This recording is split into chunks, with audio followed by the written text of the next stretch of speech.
சென்னை நுங்கம்பாக்கத்தில் உள்ள பள்ளி கல்வித்துறை வளாகத்தினை பகுதி நேர ஆசிரியர்கள் முற்றுகையிட்டு 7வது நாளாக போராட்டத்தில் ஈடுபட்டனர். அப்போது தங்களது கோரிக்கைகள் தொடர்பாக பலமுறை முதலமைச்சர், அமைச்சர் மற்றும் அதிகாரிகளிடம் மனு அளித்தும் எவ்வித நடவடிக்கையும் எடுக்கவில்லை என்று தெரிவித்தனர். வாரத்திற்கு 3 நாள் மட்டுமே பாடம் நடத்தக்கூடிய சூழ்நிலை உள்ளதால் மாணவர்களுக்கு சரியாக பாடம் நடத்த முடியவில்லை என்றும் அவர்கள் அப்போது வேதனை தெரிவித்தனர்.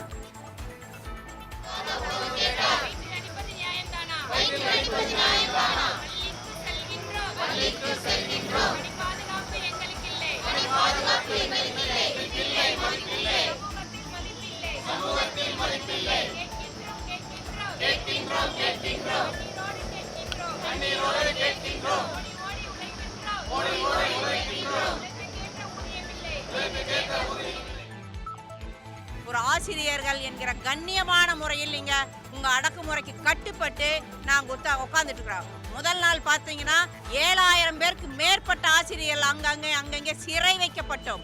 அது வர வர எங்களை பஸ்ஸில் ஏற்றி எல்லாத்தையும் சிறைச்சாலையில் அடைச்சிங்க. அதுவும் பரவாயில்லை, உங்க அடக்குமுறைக்கு நாங்க பயந்து ஓடல. இன்னும் 7வது நாள் இங்கே தான் உட்காந்துட்டு இருக்கிறோம். நீங்க பதில் சொல்லாம நாங்க சென்னை விட்டு போக மாட்டோம். ஆனா ஒவ்வொரு தடவையும் ஆட்சிக்கு வரும்போது என்ன சொல்றீங்க? பகுதி நேர ஆசிரியர்களை நிரந்தரம் செல்வாங்கன்னு 2-3 தடவை நீங்க வாக்குறுதி கொடுத்தாச்சு. 3 தடவை வாக்குறுதி கொடுத்தாச்சு. இதுவரைக்கும் செஞ்சிருக்கீங்களா? ஏன் செய்ய முடியல உங்களால? நாங்க என்ன பாவம்? 12,000 பேருக்கு ஒரு நிரந்தர பணி வழங்கவில்லை என்றால் நாங்கள் ஓட்டு போட்டு என்ன பிரயோஜனம்? உங்களுக்குத்தானே ஓட்டு போட்டோம். ஸ்டாலின் ஆட்சிக்கு வந்தால் பகுதி நேர ஆசிரியர்களுக்கு கண்டிப்பாக விடியல் கிடைக்கும் என்ற ஒரே காரணத்திற்காக உங்களுக்கு எங்கள் ஓட்டுக்களை எல்லாம் வாங்கி கொடுத்தோம். எதிர்கட்சியாக இருக்கும்போது சொன்னீங்களே, போராட்ட களத்திற்கு வந்து சொன்னீங்களே, உங்களுக்கு ஆசிரியர்கள் எந்த விதத்திலும் நாங்கள் கைவிட மாட்டோம்னு சொன்னீங்களே, இன்னைக்கு மட்டும் எப்படி வீதியில கைவிட்டுட்டீங்க? நாங்க வீதியிலே எப்படியா உட்கார்ந்துட்டு இருந்துட்டு போகணும்னு நினைக்கிறீங்களா? எங்க போராட்டத்தை நீர்த்து போக வைக்கிறீர்களா? இந்த மாதிரி நீங்க யோசிச்சீங்கன்னா நாங்க தொடர்ந்து போராட்டம் நடத்தி கொண்டேதான் இருப்போம். திமுக அரசே, தமிழக முதல்வரே, ஒன்றை நினைவில் வைத்துக் கொள்ளுங்கள்.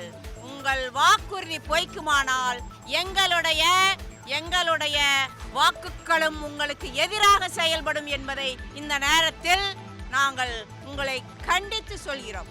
இத்தனை பேரும் 7 நாளாக குடும்பத்தை விட்டு, குழந்தைகளை விட்டு, வயதானவர்களை விட்டு, வேலையை விட்டு, வாழ்வாதாரத்தை விட்டு வந்து வீதியில உட்கார்ந்துட்டு இருக்கிறோமே, ஒரு நாள் நீங்க அழைச்சு பேசியிருக்கிறீங்களா?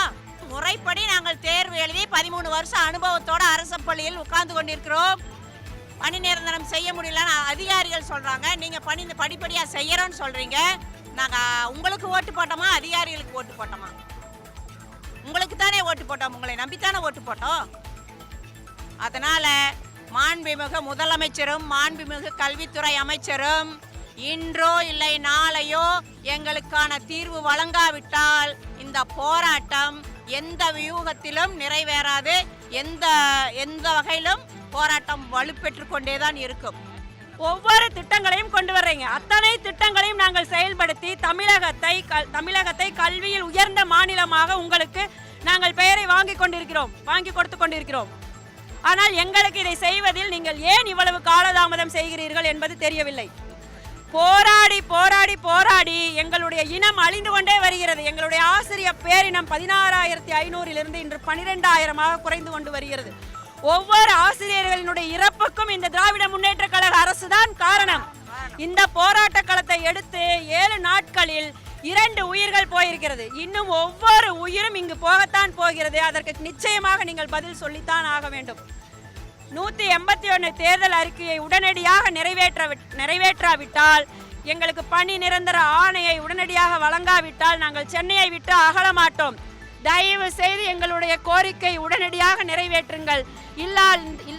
இல்லாவிட்டால் இந்த திராவிட முன்னேற்ற கழக அரசிற்கு நாங்கள் கட்டாயமாக பதிலடியை கொடுப்போம். இறங்கி வேலை செய்வோம். வரும் தேர்தல் களத்திலே எங்களுடைய தேர்தல் அறிக்கை 181 உடனடியாக நிறைவேற்று.